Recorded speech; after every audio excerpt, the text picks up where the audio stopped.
So what would be your suggestion in terms of what should CIOs focus on to help build the skills gap that you talk about? Well, first of all, they have to understand that as we move forward, some of the skills, I've just written about this, Eric Bajofson up at MIT has written a number of books Yes. on machines and robots and sensors and how they're going to be coming in force. This is the first time in history that humans have had a more difficult time keeping up with the pace of machine adoption.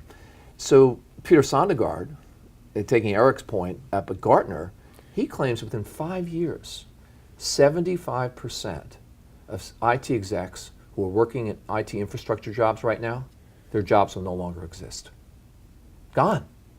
If 33% of knowledge workers, their jobs will no longer exist within 5 years. So what a CIO needs to do, just setting that as context, is look out, I wouldn't say 5 years, look out 2 to 3 years and try to identify what are the skills that they're going to need. Again, I'm using Gartner as a reference point here, but they're very respected.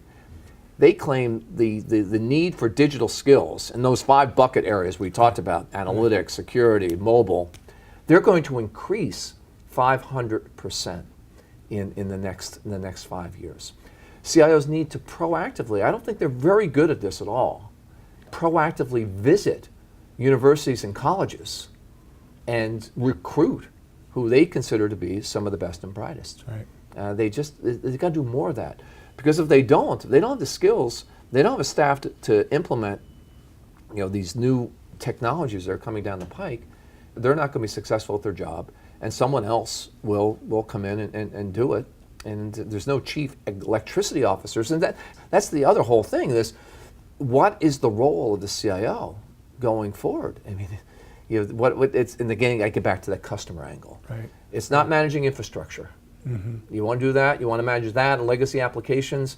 No, machines are going to do all that. So you better be out there understanding customers. If you're going to write software, you better do it in an agile kind of way, as an example. Mm-hmm. That whole business iteration. Because if you don't, it will mean CIO and his career is over.